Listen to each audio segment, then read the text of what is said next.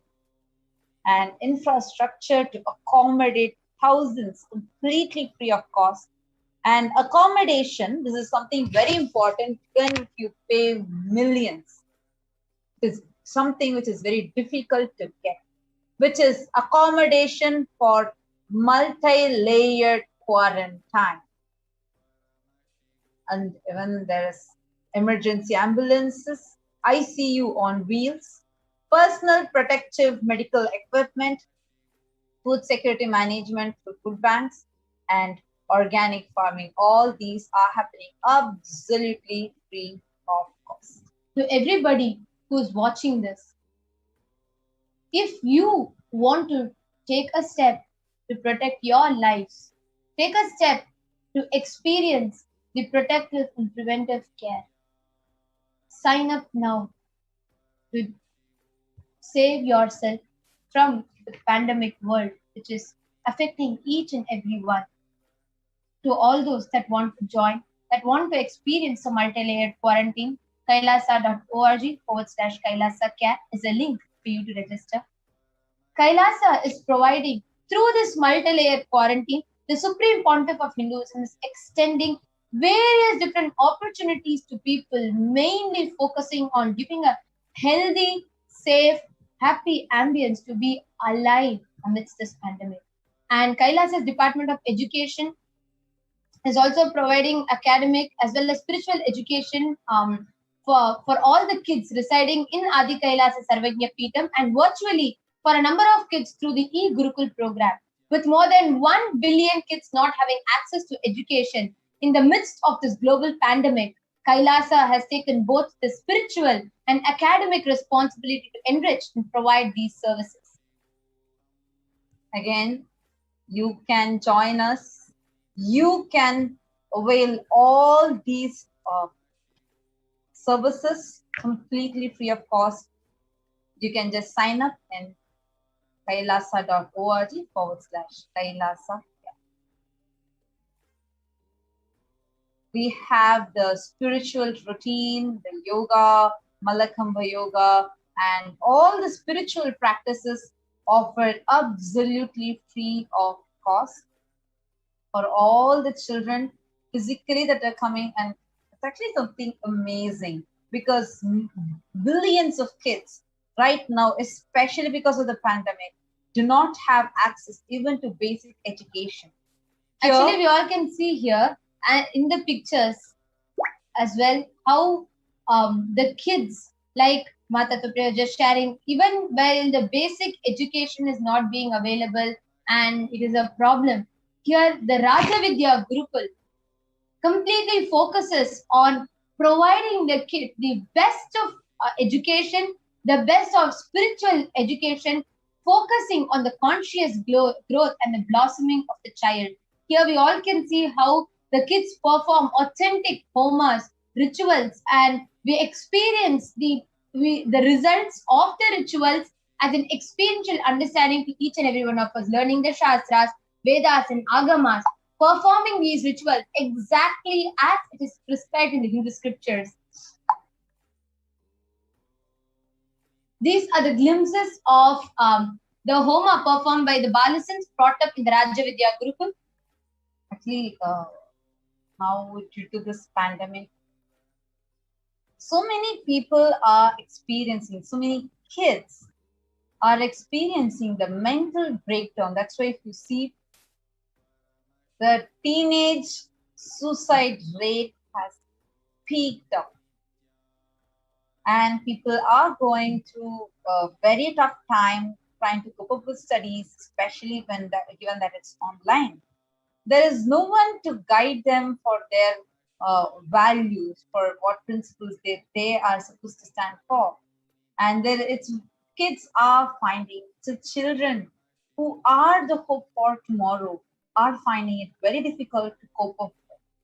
But the Supreme Pontiff of Hinduism, as not just a solution, but as giving like a breakthrough for this, not just giving the international GCSE syllabus as education for all the kids, but already for all the children, both consciously and giving them the empowerment, physical empowerment, spiritual empowerment, and conscious breakthrough, the super conscious breakthrough for all the children. All of us can see who in the world will get this kind of an ambience where we are able to be groomed as gods, literally in such an incubated space, and using this pralaya itself as a way to experience a super conscious breakthrough.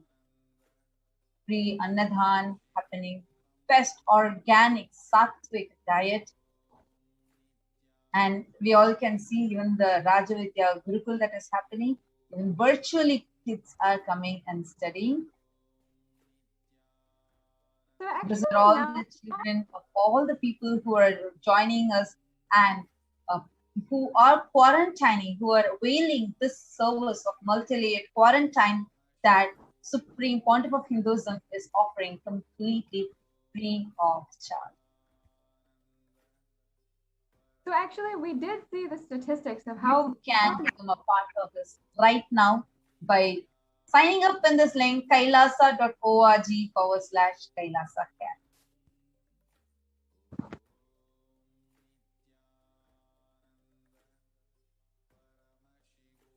So this is something that really amazes me whenever I think of like people will have a vision, like there are so many people who do charity services, who do so that it's good to society. But what Swamiji is doing something much, much more, much beyond what so many NGOs are striving to do, and even beyond their imagination. That's what Swamiji is giving Actually, us. the word charity wouldn't do a justice to what the purpose of this is, because it's not a mere charity or a charitable activity. Because Swamiji, as the supreme pontiff of Hinduism and as an avatar, has not just taken the spiritual responsibility for the conscious breakthrough of humanity, but in every level, socially, economically, in every level, Swamiji is extending various different steps, initiatives to give, just with the only agenda to keep the humanity alive during this pandemic. Today, there might be many places that there are so many people, there are so many organizations that are working, to take one step to protect people during this pandemic, maybe by distributing masks, maybe by, converting their stay into a hospital to provide beds for people. There are many people, many organizations that are taking such steps.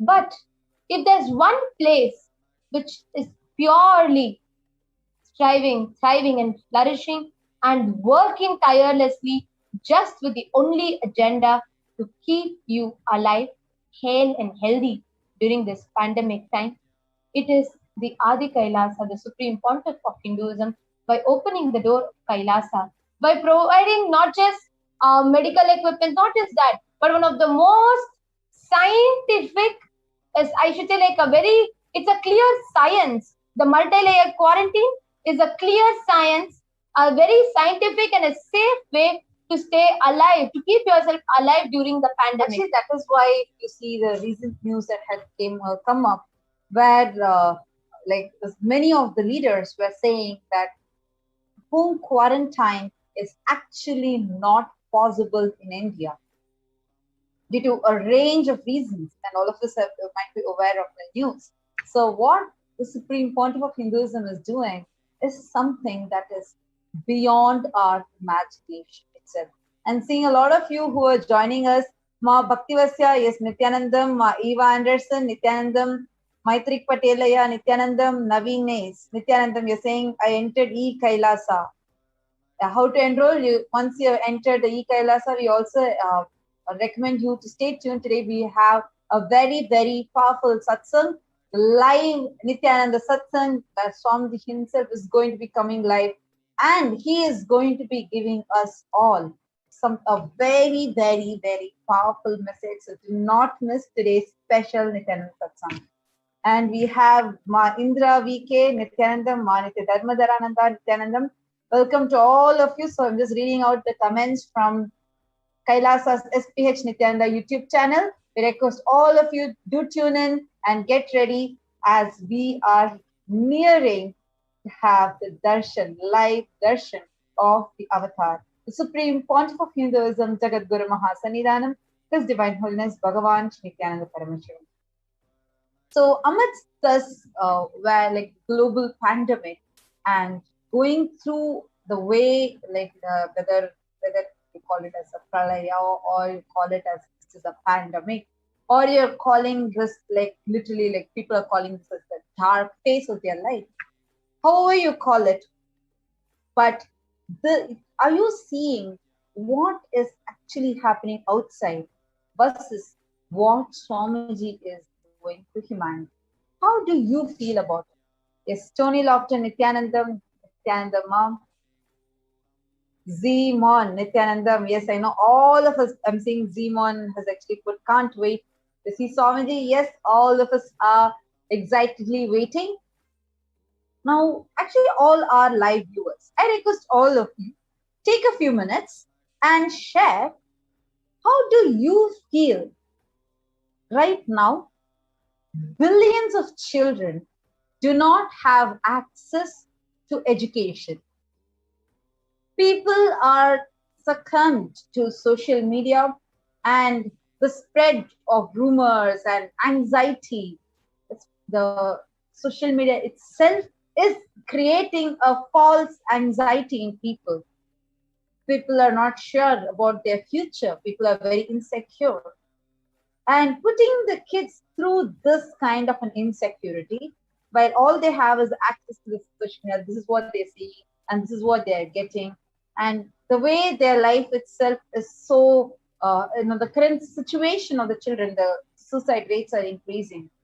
This is what is happening on one side, while on the other hand, Swamiji is giving the best education of the outer world completely free of charge, best education of the inner world completely free of charge, along with the most organic, sattvic, pure food completely free, and of course, accommodation, the best multi-layered quarantine accommodation with free medical service, everything for free.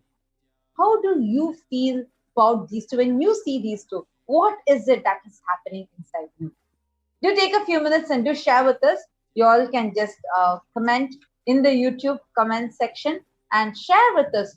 How do you feel about this? When you see this difference, what is it that is occurring to you?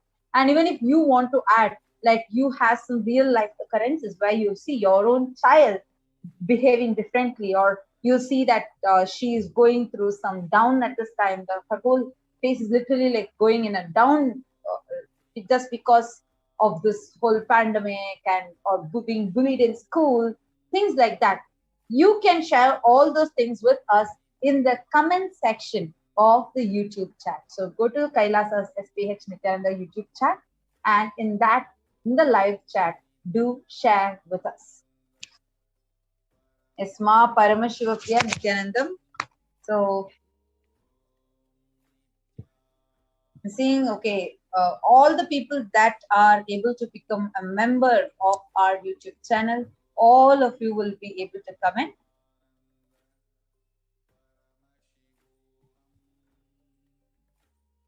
To everybody that are actually watching this right now, this is the time each of us can take a few minutes to look in, analyze amidst this pandemic, this whole situation, and see what is the step that is needed the most. Actually, sometimes when even during the Devi Parashakti Akashik reading, when I see some of the comments, right, it genuinely takes me by surprise, because when the Supreme Pontiff of Hinduism and Devi Parashakti herself have clearly revealed that, the only agenda this year should be to keep yourself alive. And there's all these fungus spreading and so many infections, so many deaths that are happening. Still, unfortunately, there are some of us who still look for, maybe there are so many situations that might push us to, still continuing to be looking for travel, looking for starting a business, or looking for going somewhere. But what we all fail to wake up to is the reality of the pandemic that is completely creating a whole havoc. It's wreaking a havoc in the whole of humanity, where so many deaths are happening, so many, exactly as the Supreme Pontiff revealed, the dead bodies are floating in Ganga in hundreds in numbers. So it is all not even a far from reality that we are talking about, or some future, the possible future that we are talking about. No, it is a reality that is happening in front of our eyes, that's being brought forth to us. What can we do at this time? The only thing, the most important thing that we can do is to keep ourselves alive. To focus on only being alive, only staying alive first, to be able to take your next breath without having to go through the pandemic. That is what is important. And we also saw how... And for everybody that are watching this, if there's a step that you can take, the most important is to keep yourself alive. So each of you can go ahead and share with us in the comment section. How do you feel about this whole pandemic, the whole quarantine that the Supreme Pontiff of Hinduism has opened up? And Nithyanandam, Rimal, okay, Meenakshi, Muthiya, Rimal Vaskar, Ruchila Pant, Shiva, and Kailasa's Soumya, Debbie Schuller, Violet Sunora, Narala Bobby, and Beena Bulai, Anouch K. Lot of you who are joining. Rajesh, Suki, Govindan. Welcome to all of you. Nithyanandam, and welcome to all of you. And P. Gill, Nithyanandam, Eva Anderson, Nithyanandam, Zimon is saying, Swamiji said in the past that most important quality to be transmitted to the children is the confidence that they can learn everything online with sincerity, and that the modern education system is already redundant and only infusing anxiety and self-doubt in children. Absolutely. Actually, do you remember we even had this thing called Google Intelligence, where we are trained into researching. Actually, that's thank you, Zimon, for bringing this up. This is actually a very interesting topic, because the way how we learn in Gurukul is like The Google confidence. the Google confidence. It's Google confidence, how we learn is along with power manifestation and Google confidence, where we are not taught to only by heart things. That's not how we learn. Instead, let's say I take a book and I want to learn more about it. It's a new book that I get. And first, the topic, we just see the heading, and we see that heading and we take few keywords. We just put those keywords and start using the Krishna Shila, use the power of third eye, and see whatever we are able to see through a third eye on the Krishna Shila, whatever Paramashiva is revealing to us, we see in the Krishna Shila through a third eye, and we start writing that. And then we do not still open the book and read. We take these words, we take this concept that whatever we have gotten, and we go and we research on this topic. Actually, I was very surprised the moment we started learning like this. Even simple concepts like what you learn as velocity in physics, it has various dimensions how you can look at it once we started researching online. So we take the first from what Paramashiva is revealing, then what the world is revealing about it.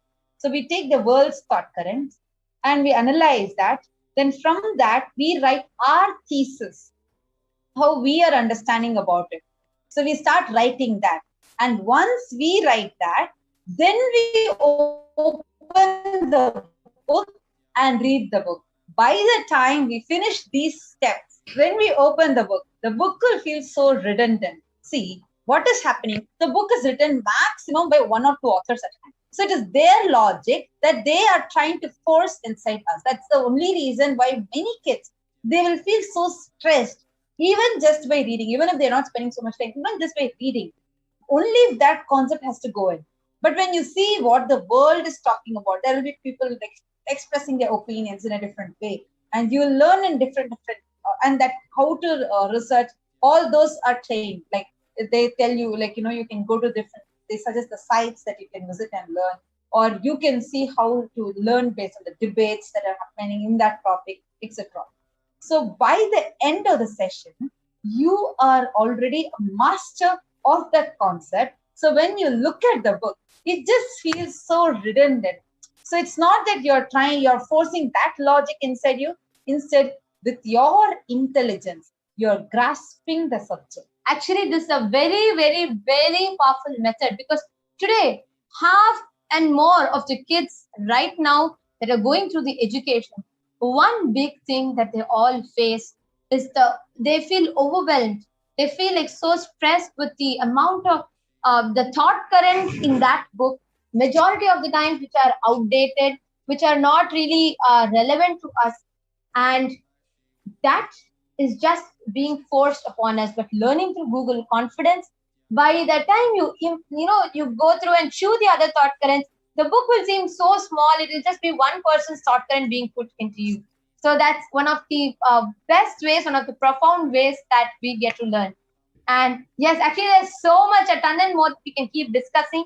But now, and having actually, like anyone has any other questions or anything, you can interact with us in the YouTube or Facebook chat, and make sure you're taking a few minutes to share this so that nobody misses out on this amazing blessing that all of us have, where we are going to be having the darshan of Avatar starting in just a few more minutes. You can either post the comments either on Facebook on Kailasa's SPH Nithyananda Paramashivam Facebook page or on YouTube, Kailasa's SPH Nithyananda YouTube channel. And welcome Krishna Yadav, Sakalananda, Rajesh, Suki, Govindam, Nithyanandam, to all of you who are joining us live continuously. And a lot of you are watching, and hope what we shared about how we study in Gurukul was interesting for you. So how do you feel about this method? Where first you learn what the world is. I mean, first you actually see the concept. You don't go through the book. You don't do anything. You just see the keywords that are usually highlighted in bold. So you just take that. You go, you see in third eye, you write down what Paramashivoham is reading. Then you take that, then you go research online and learn what the world is talking about. Then you take all those concepts in, and then you write your understanding. Then you open the book and then you read it. So what the end of the day, like the whole thing, you become a master of it. How do you feel about it? Do write to us in the comment section, because of course we are really excited to share about this with you. Now, before we continue further, let's take a short break, and then we are having a very exciting session that's coming up and a very powerful session that is coming up. So do not miss it. Stay tuned and let's take a short break now.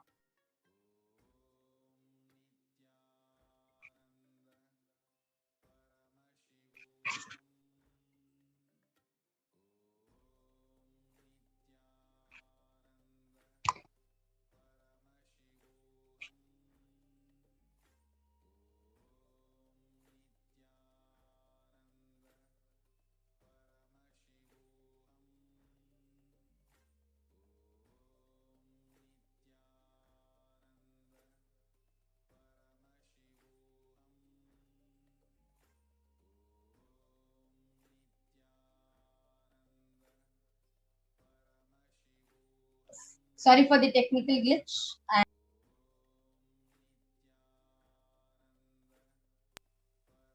Sorry for the technical glitch. Seems like there's a small error. We are getting some comments from the viewers. Yes.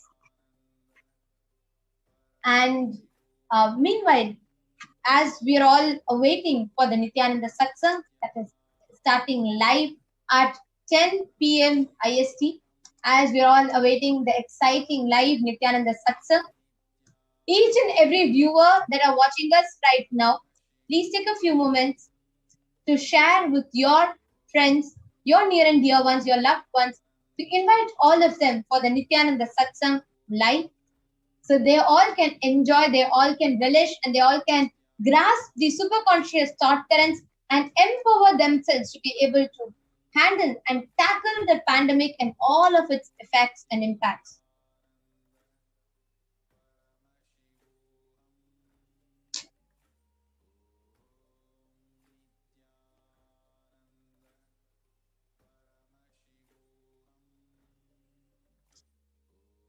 You all can take a few minutes. Please go ahead and leave comments in the comment section. We have some of the viewers who had commented in between their losses, so we just like repeat it for them. Okay, Ma Prabjot is saying you guys are so cool, lovely. Thank you, Ma. You can write to us about the education system. How was it inspiring you? And yes, Jambulingam Shanmugam has shared what they call modern education. It is like fast food. Our ancient civilization, ancient knowledge, civilization, traditional civilization, lifestyle of Gurukul is transformation, cosmic archives and Paramashiva science to Guru Sishya Parampara, the incarnation, Rama and Krishna, they study in Gurukul only. Such a beautiful point. Yeah. Actually, when you say about this, I remember once Swamiji was quoting, I actually never perceive it like that, like cognize it like that till Swamiji had shared so. Swamiji is explaining, if you see in Mahabharata, all the Pancha Pandavas and the Kauravas, the 100 Kauravas, all the 105 of them studied in the same Gurukul under Dronacharya only. But each of them excelled in their own dimension. Bhima and Duryodhana excelled in mace, whereas Arjuna excelled in bow and arrow, whereas Yudhishthira excelled in spear. Each of them excelled in different dimensions, even though all of them studied in the Gurukul only. Now, and that time it was Dronacharya. Now, we have an avatar himself who has come down. So it will not just be like a breakthrough in the level of skills, but what Swamiji is making us do is having a super conscious breakthrough. So literally as new species, Swamiji is evolving each of the palasas. Giving this absolutely free of cost to humanity is something just unfathomable. Meena B has also joined. Yes, Nithyanandam. Welcome to all those who are joining us continuously.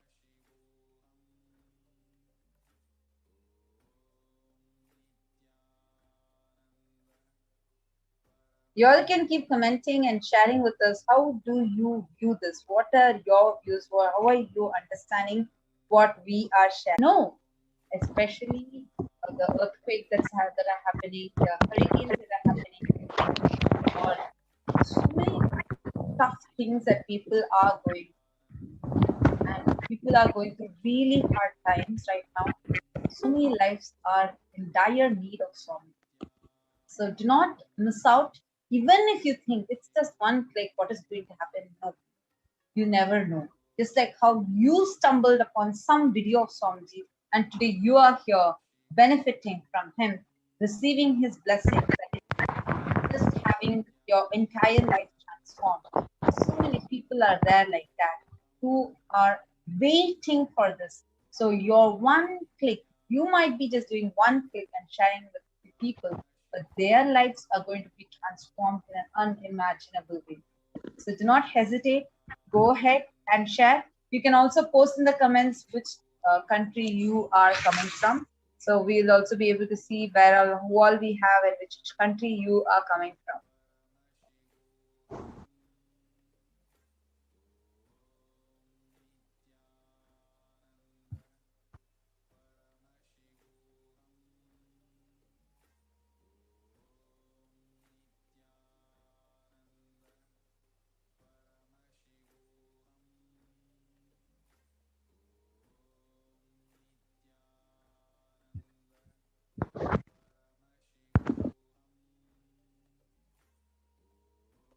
Yes, and also, as we had been discussing,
Yeah, Sorry for the apologies technical. glitch. Hope all of you can hear us now. Yes. I'm seeing a lot more comments that are flooding in. It's really actually very exciting to see so many comments, so many of you participating, and that's really nice. And actually, it's amazing to, moreover, it's amazing to see how many of us are now waking up to the reality, right from this whole time phase of the pandemic, even the pre-pandemic, the very recent past. Many of us are becoming more aware of, changing our lifestyle into, becoming vegan, healthy, even having shifts in education. Many of us, like Swamiji had told in one of the satsangs, that world will be consumed so much by tiredness and boredom that will push people to wake up, to look for something different. And that time is where people will turn to look in, to look for a conscious breakthrough. And I feel that is what is happening. Okay, so we have a lot more people commenting. Zimon is saying she's from Germany. That's wonderful. Great to have you, Nithyanandam. Welcome. And Prabjot Gill is sharing. I actually didn't know how to read until I got to high school. Not much focus was given. Even in high school, when they finally learned that I was having troubles and they had to assess me, didn't do much except for put some kind of books in front of me. But overall experience could have been better. There was a lot of mental struggles and other events were happening in my life. But now I met Swamiji. I hope if I ever have to study again or do anything in a school, let it be for Swamiji. So beautiful, Ma. She should sing, let it be in Swamiji's Gurukul, because nowhere else in the world you'll get something like that. Actually, Swamiji told him, if I have to come down again, I will be born as a Balasant in Nithyananda Gurukul. Because Gurukul is providing a golden childhood to the children. Because right now, anywhere, you are put into a mold. And it is like, an elephant, a giraffe, an ant, a fish, a monkey, all of them are given the same exam of climbing a tree. And just because a monkey only can do it, an elephant being labeled as a failure doesn't make sense, because its strength is not being discovered. Nithyananda Gurukul is where each individual becomes a peerless specialist in his excelling and pioneering in his abilities, capabilities to discover the multifarious possibilities that exist in us.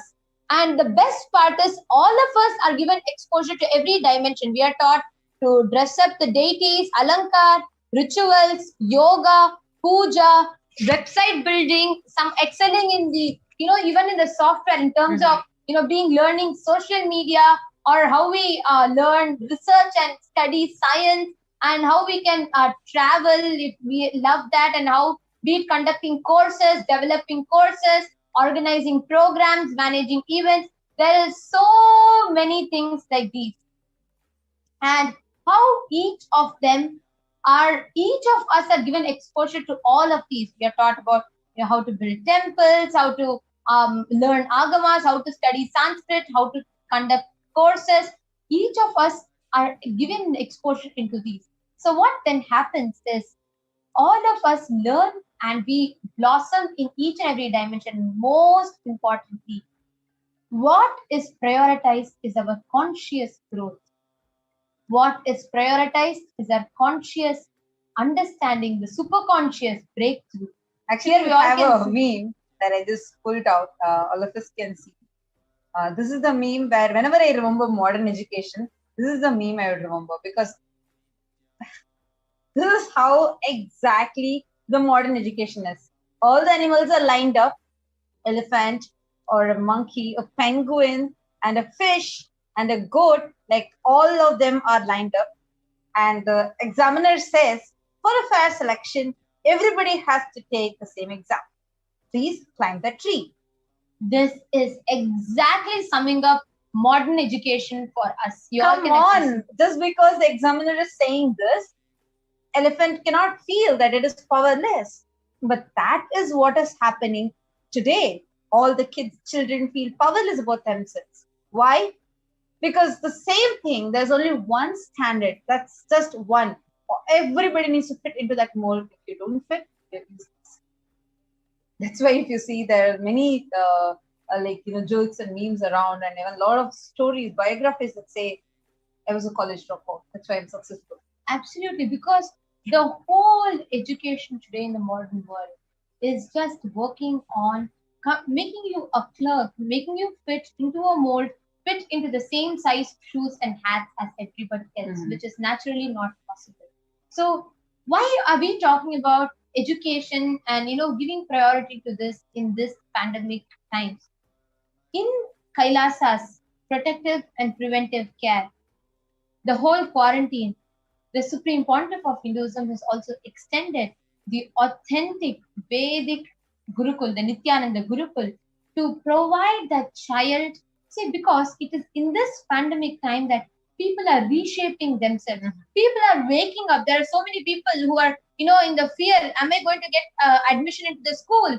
Or am I going to be able to study? 1 year, there's a whole gap year. How am I going to be able to catch up? There's so much that people put themselves through. There's so much that people are going through, and this is the time many of them are taking a pause, taking a breather to see, okay, let's see what is happening.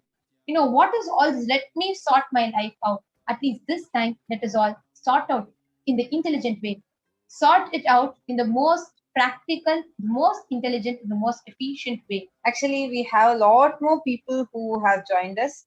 And Tirumalai Selvi, Nithyanandam, Kailasa's Piotr Varsha, Nithyanandam, Pankaj Shrestha, Nithyanandam, Alicia Morrissey, Ma Shweta, Nithyanandam to all of you.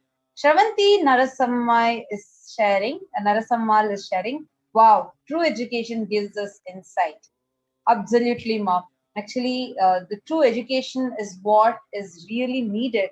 Only with the true education, you can actually reshape the future. Amma, Meena sharing, Amma, yep, you guys are doing a great, super wonderful pre-satsang educational for everyone. Thanks to Swamiji and the Sangha. Actually, all these are revelations by Swamiji Ma. And today, what satsang we are going to be having is going to be really, really powerful. Swamiji has been talking about how to have the conscious sovereignty inside all of us, how to reclaim the conscious sovereignty. But unfortunately, the education system outside is only training the children to lose their conscious sovereignty and to be fitting them into a particular mold as per how the society expects. And unfortunately, that's just one mold, and everybody are forced to fit into that. If they don't fit into that, they're outcast. They don't belong to it. They are kept away, they're discriminated, or they are put down. So that is what is actually happening in today's world.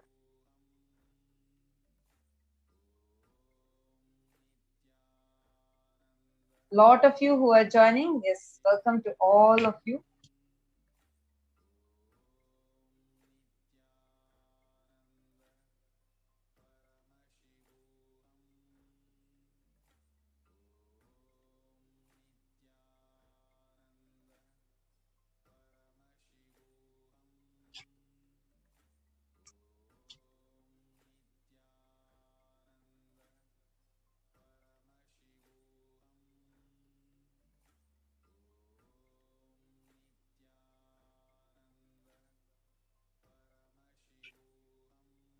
Yes, we are having many of you commenting. We are just looking at the comments that are flooding in. Now, what is a step that we can take to each and every one of you that are watching this? If you are in India, if you are in the Southeast Asian zones, and if you are facing the pandemic, please understand the step that you can take to protect, to prevent yourself from facing the whole pandemic is to stay in the multi-layered quarantine. So you all can sign up at the link kailasa.org/Kailasa care. Please take a few minutes to sign up.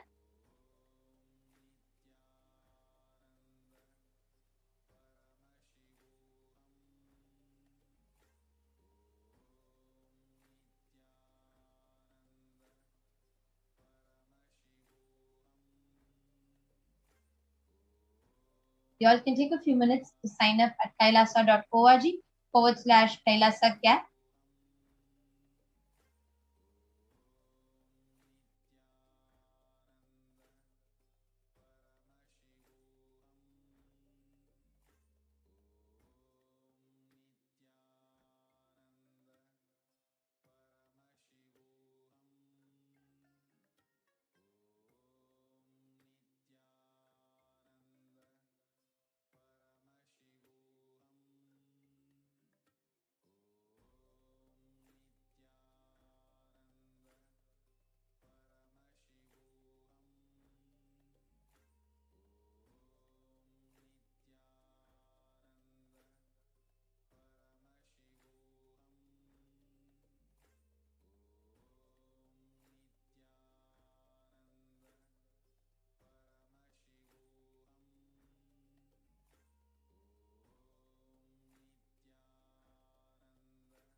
If you are interested in enlightenment, we will immediately bring this to you.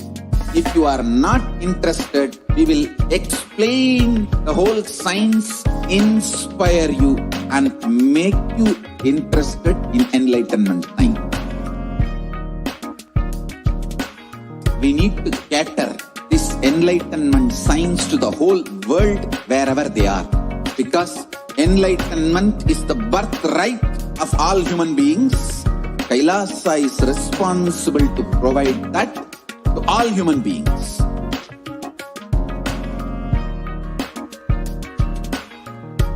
Kailasa is the totality of the knowledge I received from my gurus and practice manifested in my life, perfected by teaching millions of people from all cultures, time zones, backgrounds, genders, nationality, race, from every creed.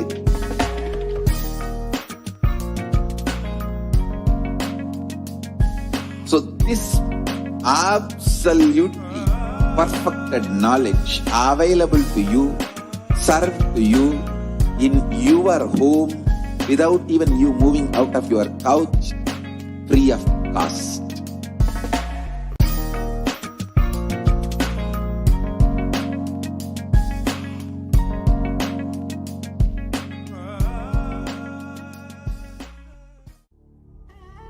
What I mean by the word Kailasa, listen intensely. Enlightenment ecosystem, literally enlightenment itself, in your own home, wherever you are. If you cannot come to Kailasa, it's okay. Kailasa can come to you. Kailasa coming to you is Kailasa.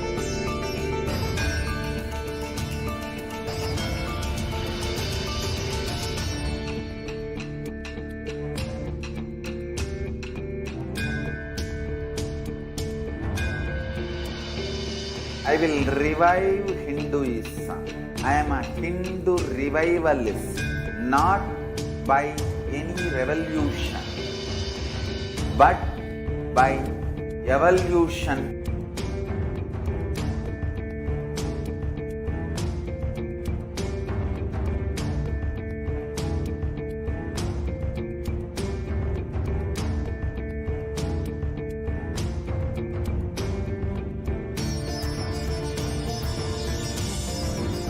And setting model community.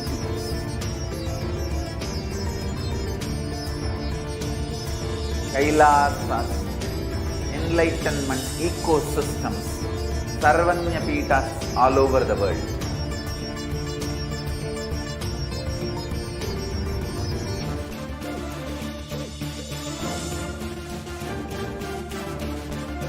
All powerful cognition, knowledge, only when you live, power manifestation and possibilities manifestation happens.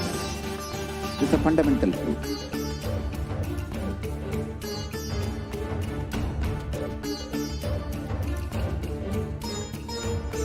Hinduism cannot live exclusively as one sampradaya. No. All sampradayas of Hinduism is an ecosystem.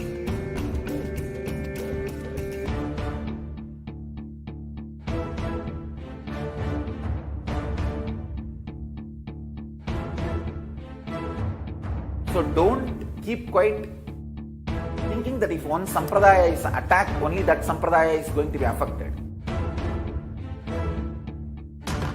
All of us are ecosystems.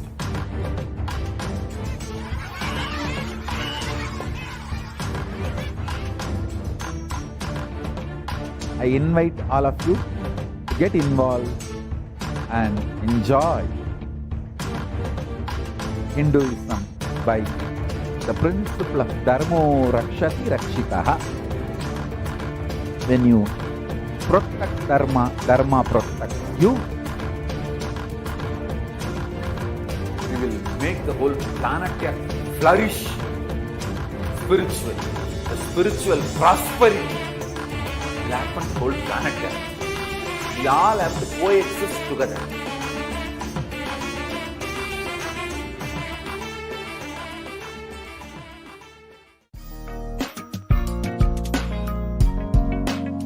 We get you health. We get you ability to build beautiful relationships in your life. We get you direct spiritual support, and we make sure you become wealthy.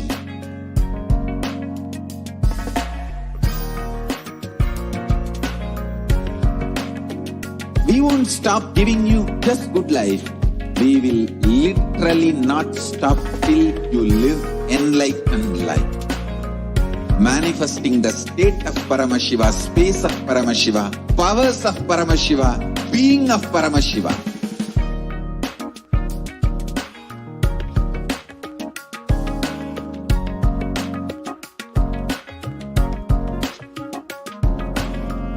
Whole world should become Kailasians. I want the whole world to know Hindus have something great to contribute to the world.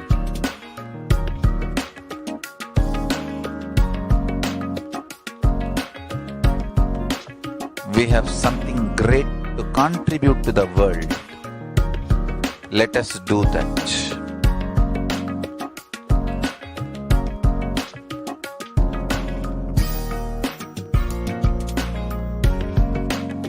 Kailasa is proper customized spiritual service helping you to identify your root patterns of suffering.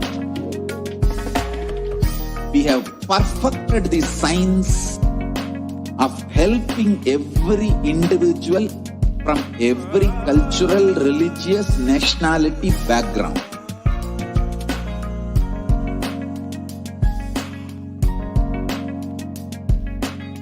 You will have lowest reactionary assumptions, highest awakened response, alive response for life continuously.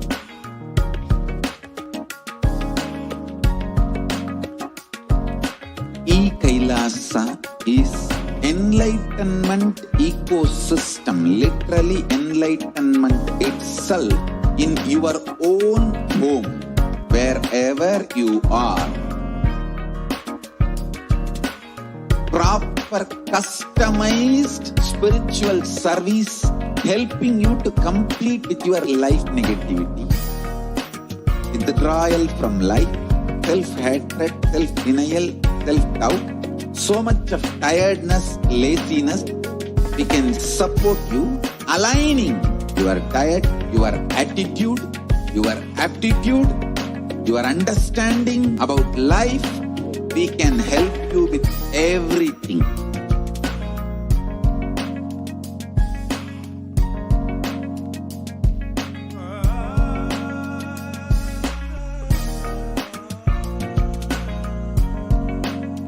If you are interested in enlightenment, we will immediately bring this to you. If you are not interested, we will explain the whole science, inspire you and make you interested in enlightenment time. We need to cater this enlightenment science to the whole world wherever they are, because enlightenment is the birthright of all human beings. Kailasa is responsible to provide that to all human beings.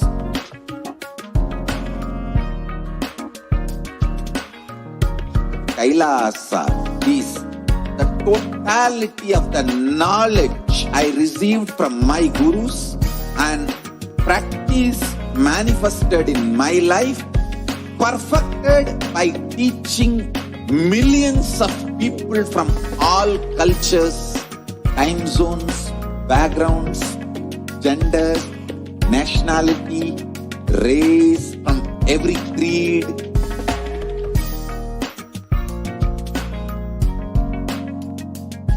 So this absolutely perfected knowledge available to you, served to you in your home without even you moving out of your couch, free of cost.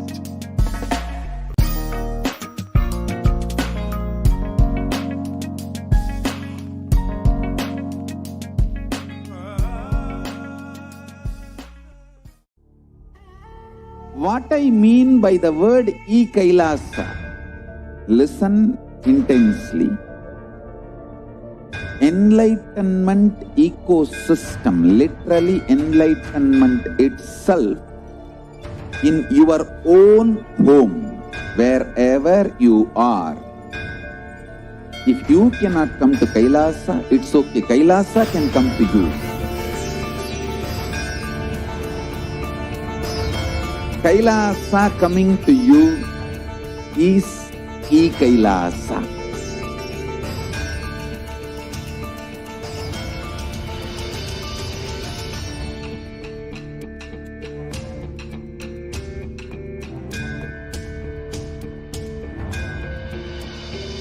I will revive Hinduism.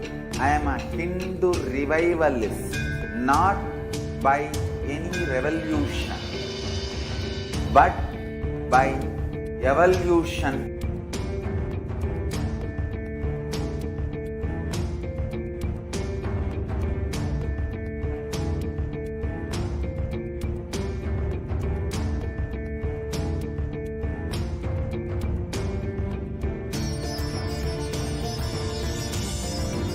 And setting model community.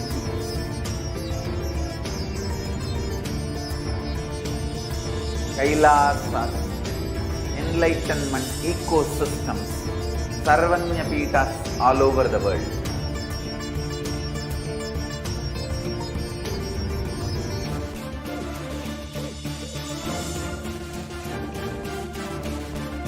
All powerful cognition, knowledge, only when you live, power manifestation and possibilities manifestation happens. It's a fundamental truth.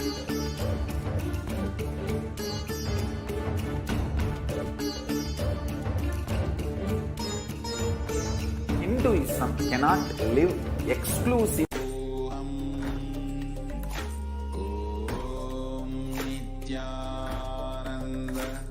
Nithyanandam, welcome back to all of the viewers. I am 100% sure that each and every one of you are eagerly awaiting the darshan of the Supreme Pontiff of Hinduism and awaiting the divine discourse and the audience of the Supreme Pontiff of Hinduism, as we will be imbibing the powerful cognitions as he continues to expand on what was revealed just day before yesterday on conscious sovereignty. It was such profound truth and ultimately leads us back to understanding and deeply cognizing why we are Hindu, why each and every one of us identify as Hindu, why we've taken that up as a lifestyle. And when we fundamentally address this, when we address the conscious sovereignty, we are able to express deep and deeper truth. And when we're doing the Vakyartha Sadas, and how we have been literally the conscious sovereignty is stolen from us as a Supreme Pontiff of Hinduism declared, and he had revealed just the day before yesterday on these extremely profound truths. When we deeply do the Vakyartha Sadas, we start to live the Hindu lifestyle more authentically, and ultimately the benefit is 10,000 times and multifold as well. Now, we'll now be entering into the segment on the persecution against the Supreme Pontiff of Hinduism. And for the past few days, we have been presenting on a very, very powerful and important topic that has not come out to the world yet about the assassination attempts against the Supreme Pontiff of Hinduism. And over the last 2 decades, we've literally seen a campaign of state-sponsored assassination attempts against the Supreme Pontiff of Hinduism in 2010, in 2012, in 2014, and so many in between, until it came to the point where the Supreme Pontiff of Hinduism needed to actually leave India, and we were ultimately not even able to physically be in the presence of our Guru. And as even Devi Parashakti revealed, the captain was driven out of the ship. Even though he had built such amazing and revived the ancient Hindu kingdoms, and he had built the Adhinam, the Adi Kailasa Sarvagnapitam, where so many today are finding relief and are finding so much of reprieve from the ongoing pandemic just through the Kailasa COVID care multi-layer quarantine that Adi Kailasa Sarvagnapitam is organizing. Even though the Supreme Pontiff of Hinduism is ensuring that Kailasa continues to contribute, still he has made the ultimate sacrifice of everything in order for us to be protected and Kailasa to continue. The anti-Hindu militant forces have continuously been strategizing on how they can vilify, demonize, and ultimately assassinate the Supreme Pontiff of Hinduism in a series of steps, in a series of strategic, planned ways to execute what they wanted. And what they wanted was to continue to oppress the Hindu civilization, to continue to loot the Hindu civilization, the Hindu temples, the Hindu heritage from each and every one of us, and to stamp out entirely the Hindu customs, traditions, and the Hindu culture. And we saw how in the last segment, we saw how step by step the anti-Hindu militant forces had been going against and had been literally ensuring that these assassination attempts are successful, not only successful, but justified by the media mafia and to the international audience. If a report goes out that this many Hindu leaders are dying, or this many Hindu leaders are under illegal judicial custody, then there is a media campaign of demonization against the Hindu leaders that they had plotted and that they had conspired to put against the Hindu leaders. And in so many ways, this has stopped the Hindu community, the Hindu diaspora globally from having the justice of at least being able to tell our story to the world, being able to seek help in other resources, at least in the international audience. But due to the series of media demonizational campaigns against Hindu leaders and against the Hindus, and so many different systemized attacks against Hinduism, until now, we have not been able to have even one voice about the Hindu Holocaust in the world. There's not even one textbook, there's not even a narrative out there that speaks about the Hindu Holocaust and what ultimately the Supreme Pontiff of Hinduism is going through to revive Kailasa. But due to his hard work and him, the Supreme Pontiff of Hinduism, going to all extents to ensure that the Hindu Holocaust is told to the world, and his hard work, sincere efforts to go and revive Kailasa, bring legitimacy to Kailasa and its mission. This is finally, the United Nations has recognized the persecution against Hindus and women of Kailasa, in each and every one of us, finally had some sort of reprieve for the violence that is ongoing against us. And we've seen how arrest against of the Supreme Pontiff of Hinduism, the illegal arrest against the Supreme Pontiff of Hinduism, has been a systemized attack, meaning that anti-Hindu militant terrorist forces had planned and conspired prior to the attack in order to execute their ultimate goal.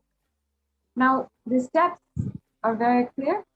One is media demonization, meaning the demonization of the Hindu leaders and the Hindu people, the Hindu sannyasis, the Hindu sampradayas, and all the members of the Hindu sampradayas, and vilifying them in the media. We saw this in so many different examples over the last segments in this series about the persecution against the Supreme Pontiff of Hinduism, about how the media had literally criminalized and demonized the Supreme Pontiff of Hinduism with absolutely false lies, fabricated lies against the Supreme Pontiff of Hinduism, and making such obscene false statements, and literally throwing out to the garbage cans any amount of ethical journalism. And in the way that they did this, literally spreading so many lies, making up and planting the evidence that they were then broadcasting in the media as legitimate, and using the entire situation, twisting the entire situation and manipulating, even such that the victims of the entire attack were arrested and illegally arrested, were confined and unable to even seek justice.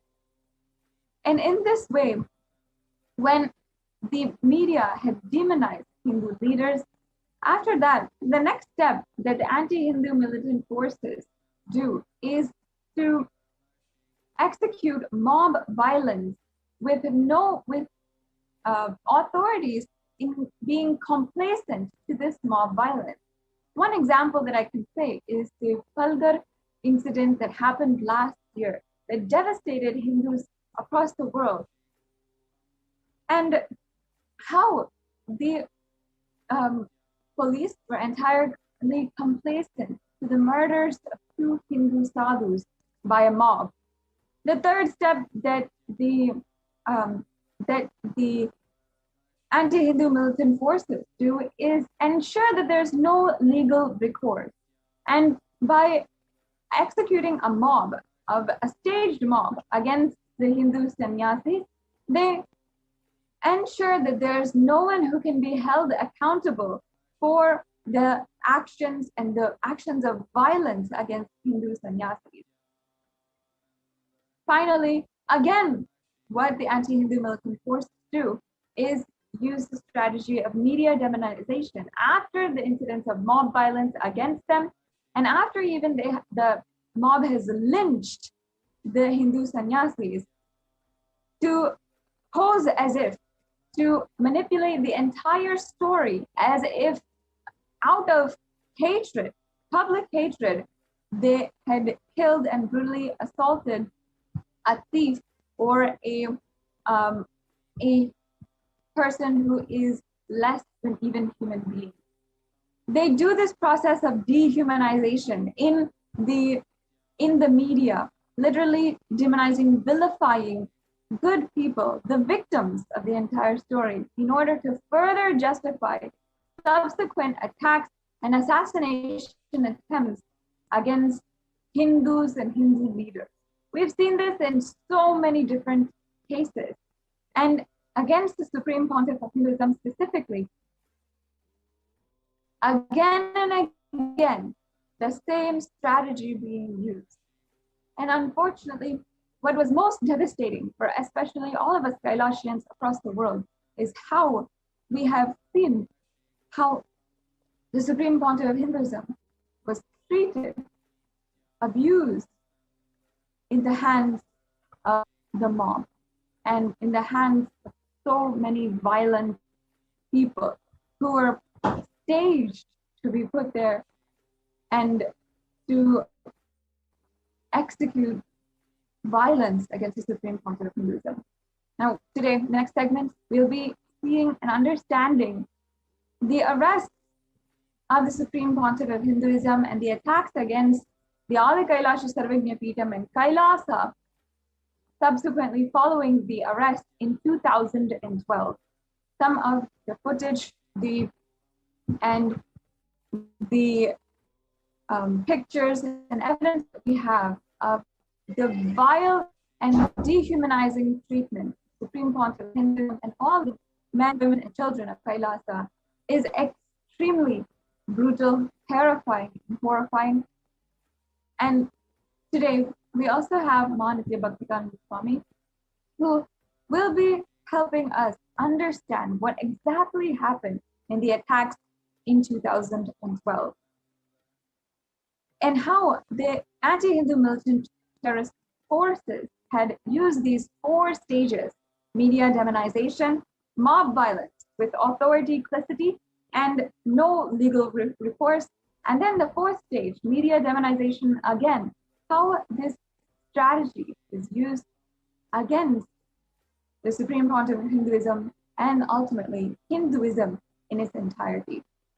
The Supreme Pontiff of Hinduism is the sole Hindu leader who has fought and brought to the international audience out of his intense, pure, hard work, the persecution against Hindus worldwide, and giving us platform, at least, to voice out what has been happening against Hindus.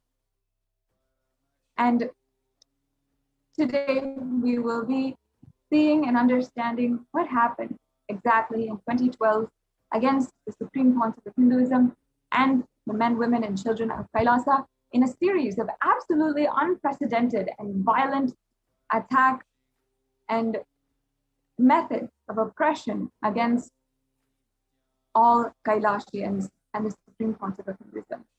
We'll be continuing on with this segment. I hope that you stay tuned and take a few minutes to share the link in the scroll below, as we are eagerly awaiting the presence of the Supreme Pontiff of Hinduism himself. Please take a few minutes to share the link in the scroll below of the report, which is displayed on the Human Rights Commission website for the United Nations, and where the Supreme Pontiff of Hinduism has been able to give each and every one of us Kailasians a voice and a platform to speak out about the crimes and violence done against Hindus. So we'll be right back with you in a few minutes. Please take a few minutes right now and share with as many people as possible about the UN recognition of the Supreme Pontiff of Hinduism and the persecution against it.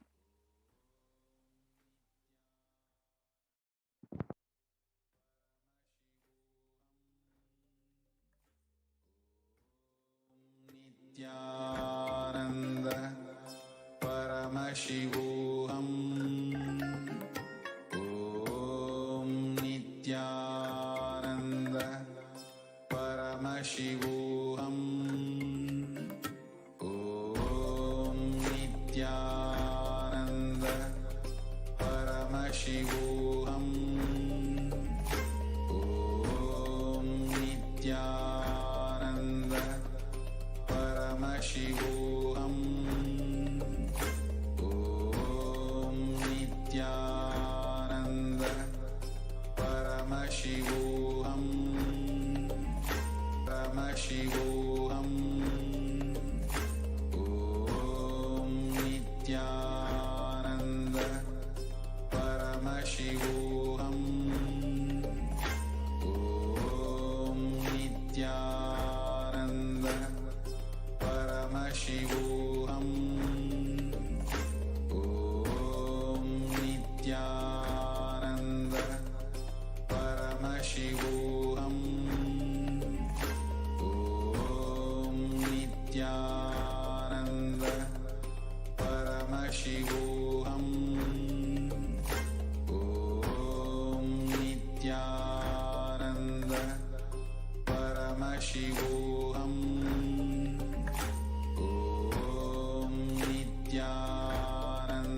Paramashivoham.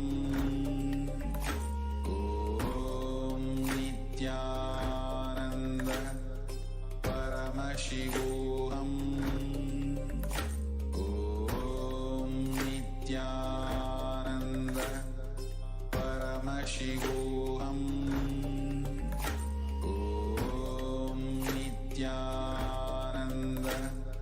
Paramashivoham. Om Nithyananda Paramashivoham.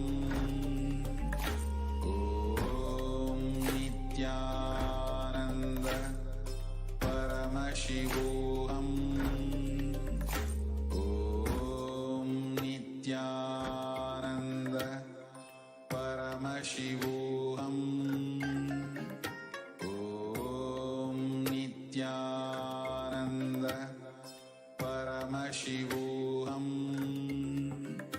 Om Nithyananda Paramashivoham. Om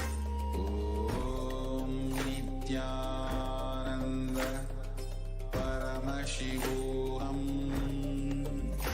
Om Nithyananda Paramashivoham. Om Nithyananda Paramashivoham. Om Nithyananda Paramashivoham. Om Nithyananda Paramashivoham. Om Nithyananda Paramashivoham.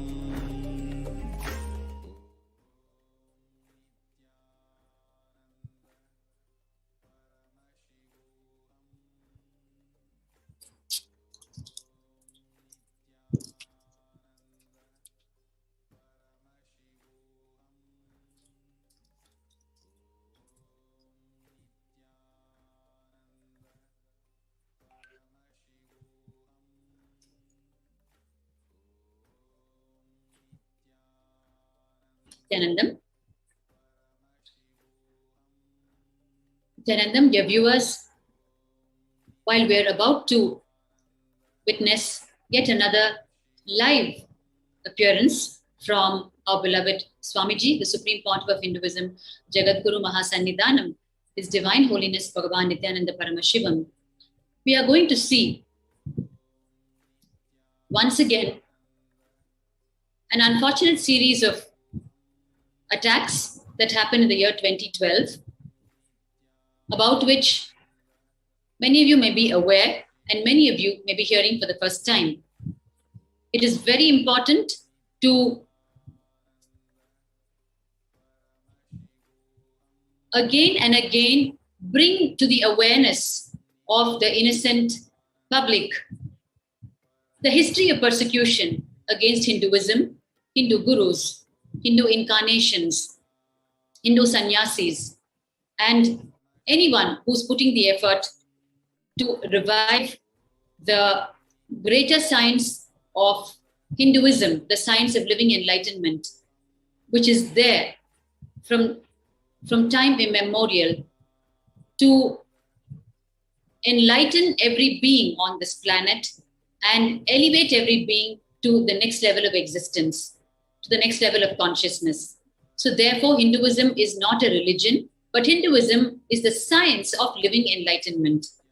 And when human beings become empowered by this science, they start living very powerfully above and beyond the normal mundane clutches of the existing socio-economic political forces, which therefore becomes intolerable and a danger to the vested interest powers that desire to keep the people under control for their own vested interests and agenda. So therefore, the attack on the Supreme Pontiff of Hinduism is huge, unprecedented, And for the very reasons I just stated. For decades, the persecution has been going on. And what we're going to see today is the attack that happened in the year 2012. Like I said, many of you may be aware of it, but the more and more we listen to it and the deeper we dwell upon it, the possibility of the awakening happening in each, not just Hindu, each individual seeking to achieve the purpose of his or her life will happen. The awakening is very important to meet the purpose of each of our life, which is enlightenment. And unless we understand how these attacks are engineered, how these attacks are strategized, how the lies are spread about incarnations and Hindu saints who are trying to revive this greater science of Hinduism after hundreds of years, unless we understand this deeper and deeper, because it is so finely layered with multiple levels of strategy, cunningness, lies, and told in a way that we would not even in our wildest dreams imagine that it is a lie. So unless we understand it to its very depth, we will not awaken to the deep conspiracy behind this, which is actually against each one of us, each one of you. Which is why repeatedly these attacks are being brought to your attention in its detail, so that we will wake up and be rid of the brainwashing that has happened over the years. From one side, the media mafia, and the other side, the Western interest forces. It is each one of you out there who's being robbed of your birthright, which is living enlightenment, which is the greater science of Hinduism.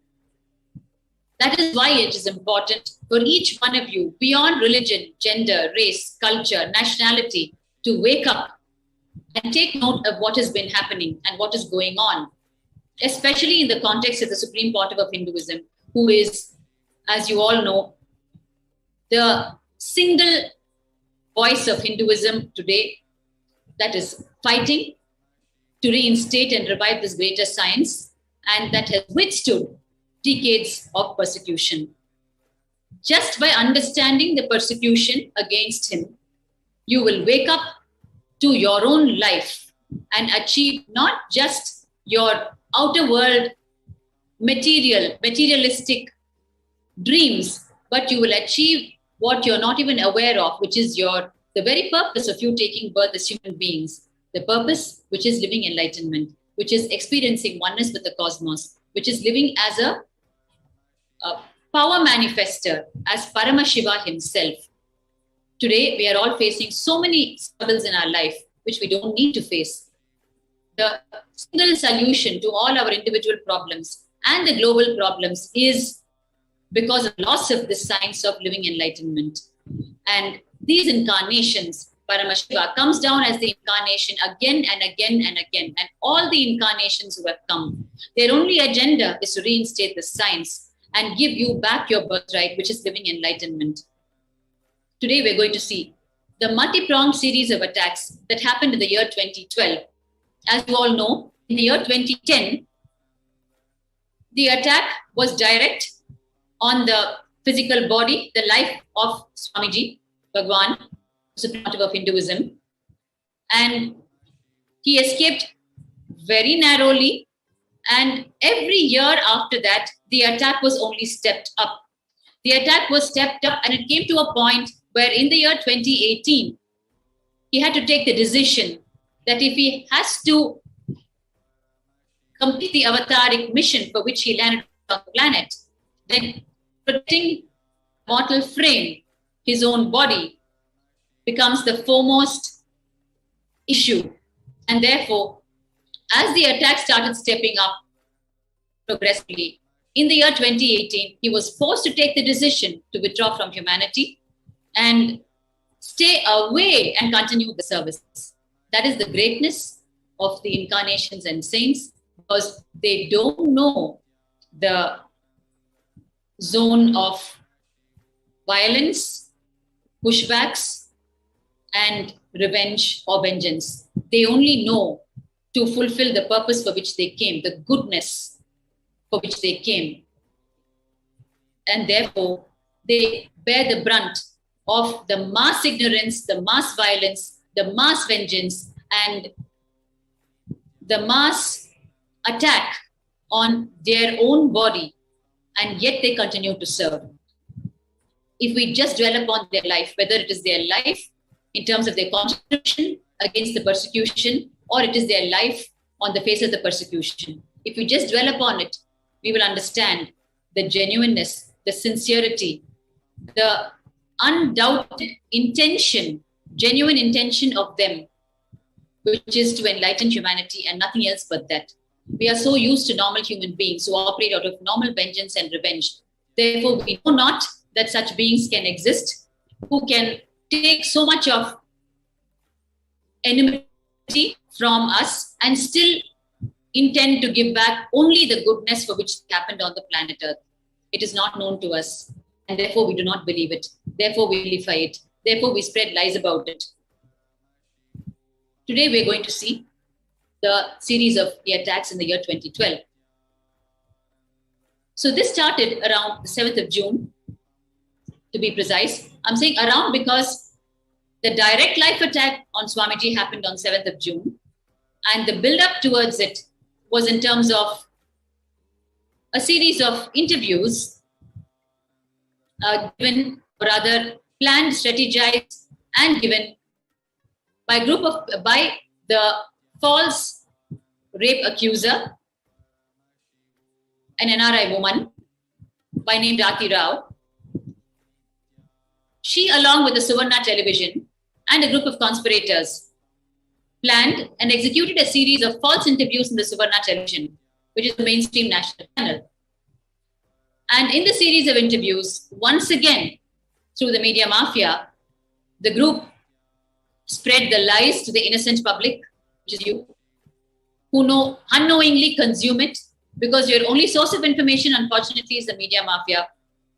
Although the social media is catching up in a big way, and it is a huge savior to each one of you out there, because it is finally giving a platform to people who come and express the truth, who have an equal platform today with the mainstream media to express the truth.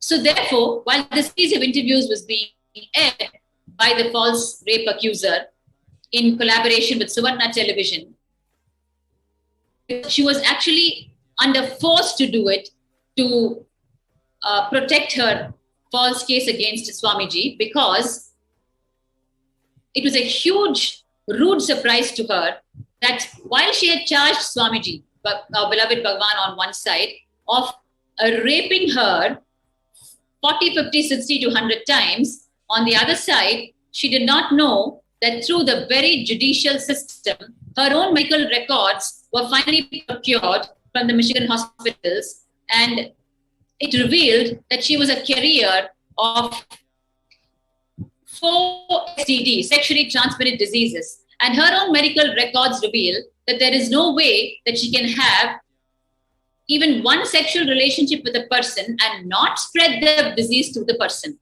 And here she has claimed 40, 50, 60, 100 instances of rape, and Swamiji's medical records are a clean till date. He has never been, never is a carrier of any such disease. And therefore, this was a clinching evidence that we had got, which was very important to be conveyed to the people, because just on the basis of this clinching evidence, the false rape charges against Swamiji could be dropped. And therefore, the press conference was called. You are seeing now in front of you the press conference that was convened to convey to each one of you out there actually about the clinching evidence that was got. But what happened when the press conference was convened was a huge, rude surprise to us. This individual you're seeing here is Ajit Hanuma Kanavar, who is one of the so-called reporters of Suvarna television. And he landed up with his henchmen on this press conference, carrying a cover with him, which we later discovered was an anthrax bomb package designed to destroy the life of Swamiji, the Supreme Pontiff of Hinduism.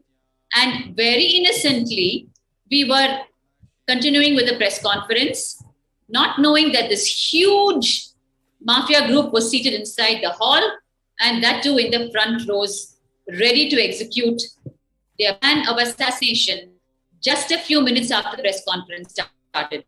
So the scene that is actually meeting your eye is Ajit Hanumakkanavar, who stepped up a few minutes after the conference started and started advancing towards Swamiji with the package in his hand.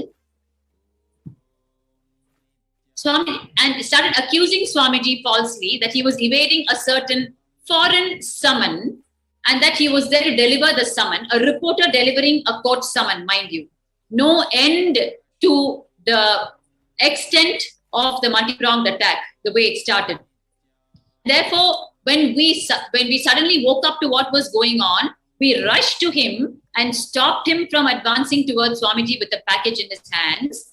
And we were requesting him to move out of the hall.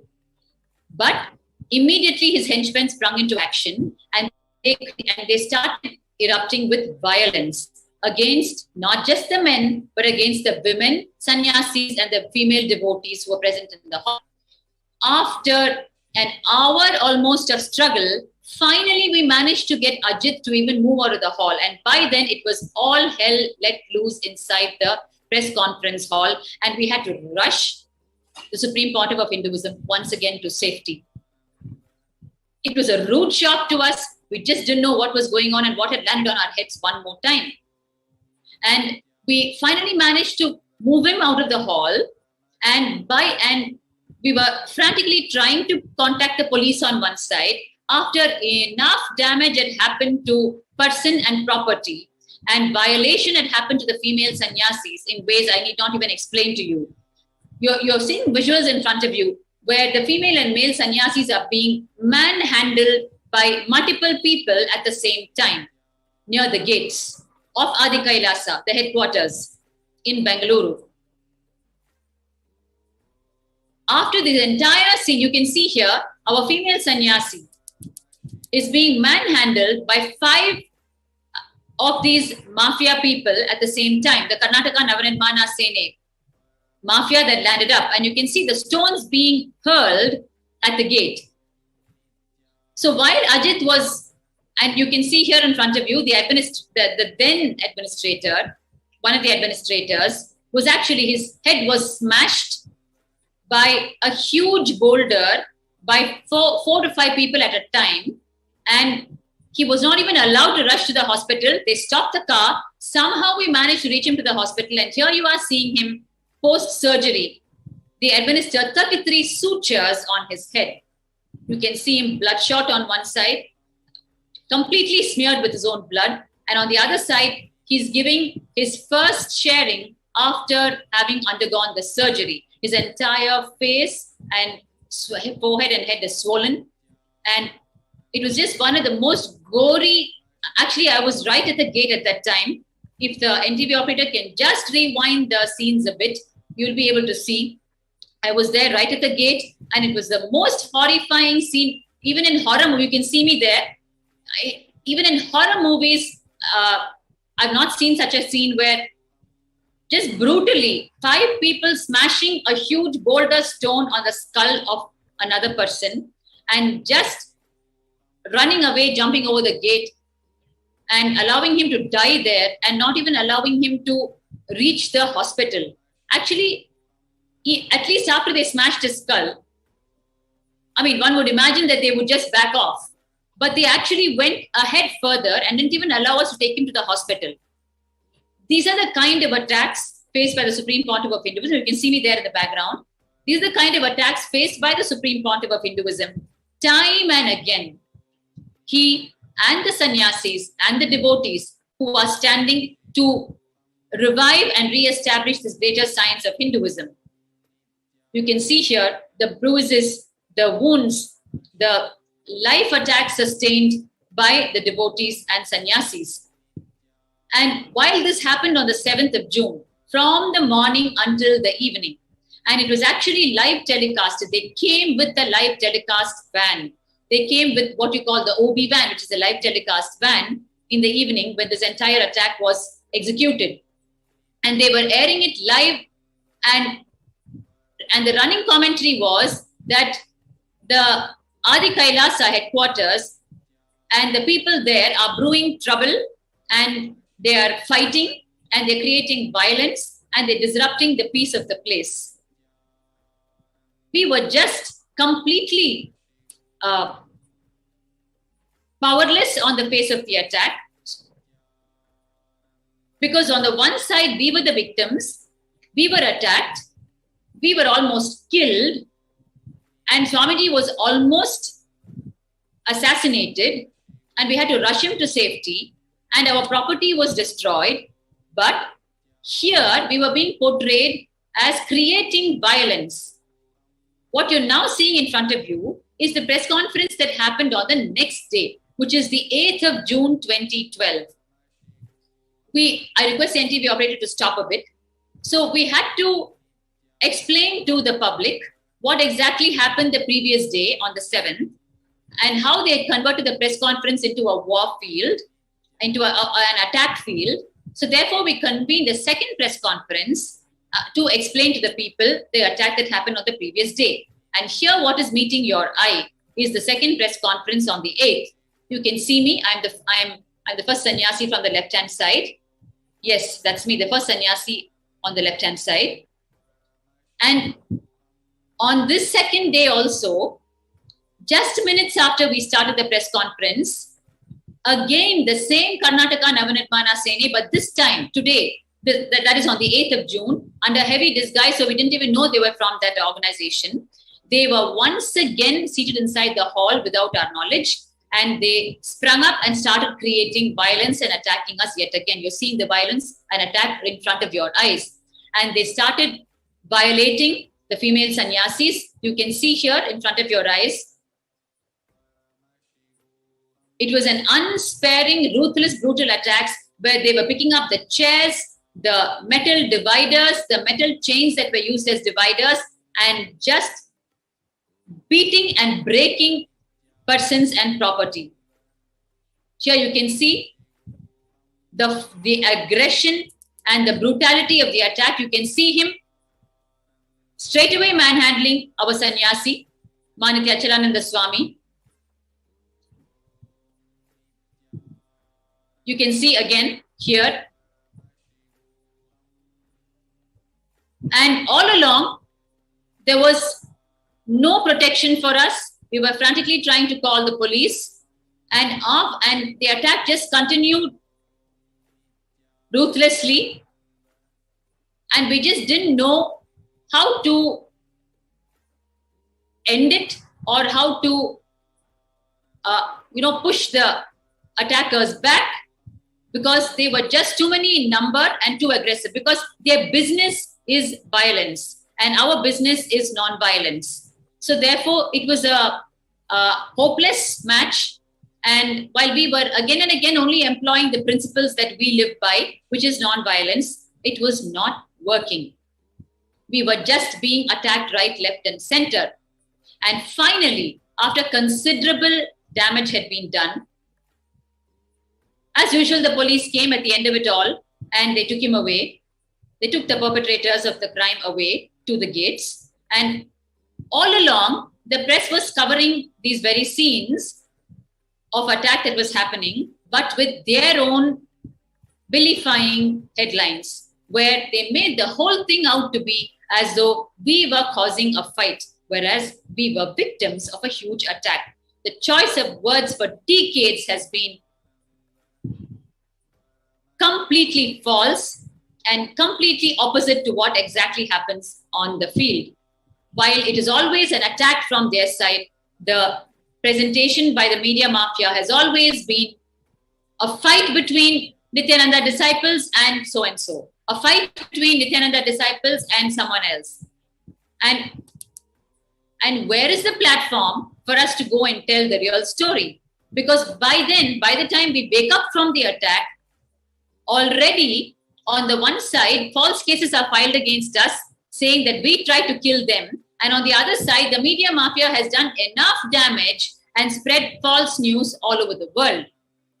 So by the time we wake up and we even want to give the first statement, the damage has been done and opinions have been formed, and we are made out to be once again some attacking cult all the time who are out to destroy the peace of the people.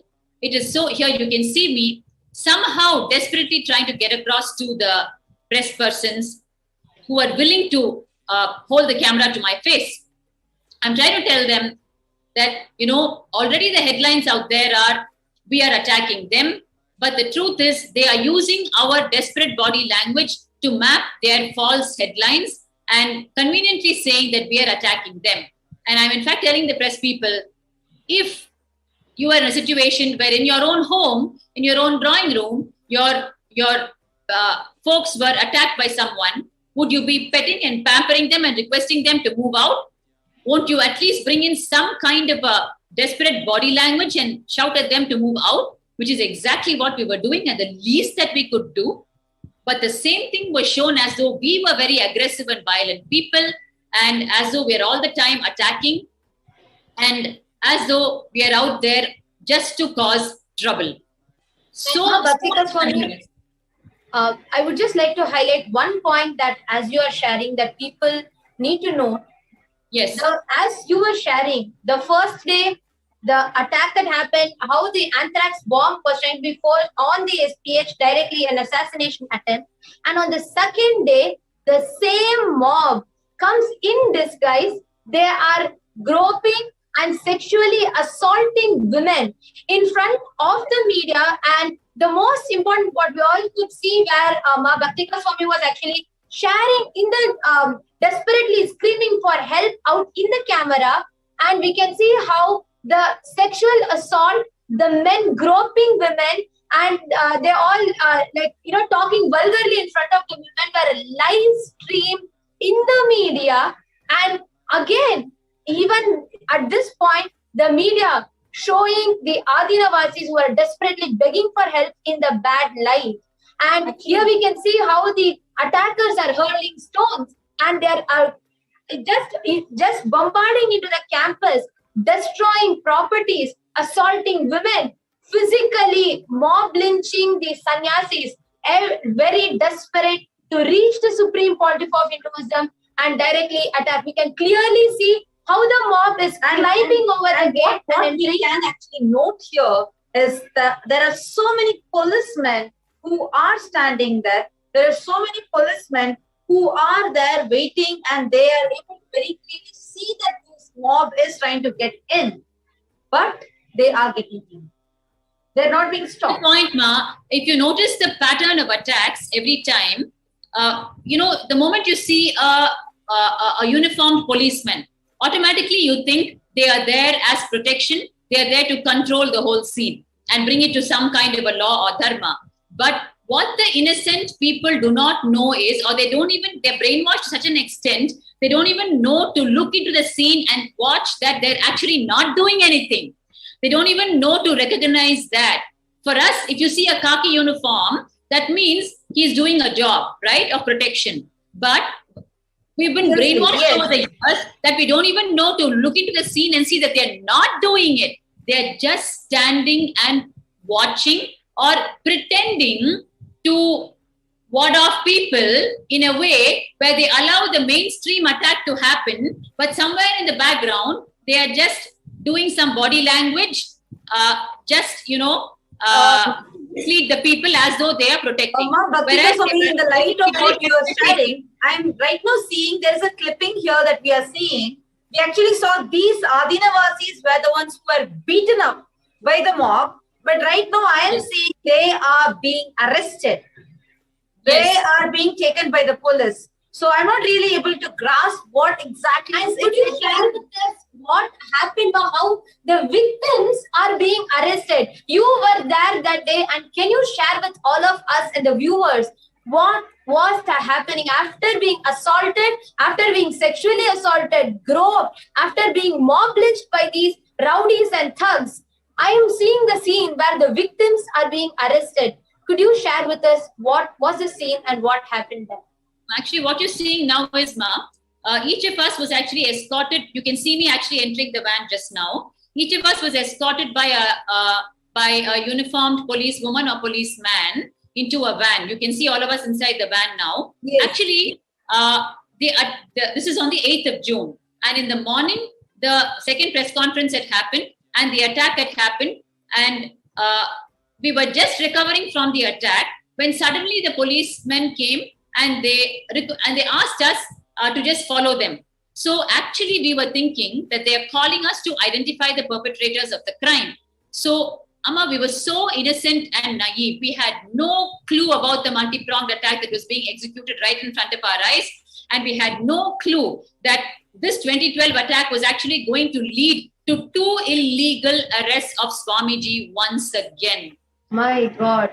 So Just to understand what exactly happened, so just wanted to explain to the viewers. So basically, all the Adinavasis who are actually being attacked, the victims who are being like the whole mob lynching is happening, the men, the anti-Hindu elements, the militant forces are coming and sexually assaulting and groping the women, our female sannyasis, and you can see in front of your eyes, Ma.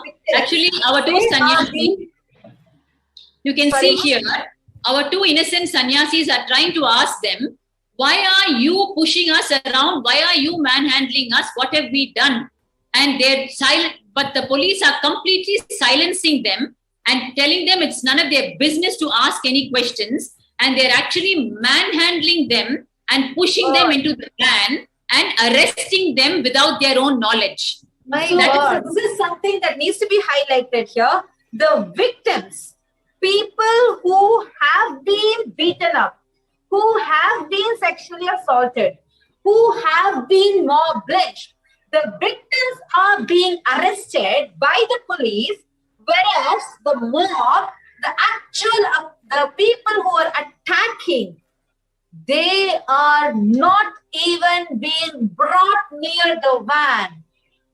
What is happening? Actually, could you share with us, Ma, the details of what happened, how it happened, and the whole arrest? If you could share with us as being that personally. So, like I told you, on the 8th morning, the second press conference, they had finished physically assaulting us and attacking us inside the press conference hall. And then we were just recovering from the attack when the police personnel came and asked us to follow them. And we thought we were going to identify the perpetrators of the crime. But then only later we realized, when they pushed all of us inside a van that was waiting, we realized that probably we are being arrested, right? We had no idea. We were like, why are they taking up so many of us in the van to go and identify? Just one person will do. And then only after we actually landed in the police station, we understood that we were being arrested. I mean, if I think back, Ma, how naive we were, how innocent we were. We just had no idea that such things could even happen today. And we were taking it's not about your innocence or being naive, because the police are expected to make sure that we are protected. At least that's what anyone who sees the scene of so many policemen in the uniform coming in and go, when they see that the Adinavasis, like the people who are in the campus, are being beaten up, sexually assaulted by the criminals, then we are suddenly seeing a huge battalion force of all the policemen are just coming in. And so all of a sudden, so everybody would expect that we are going to be protected.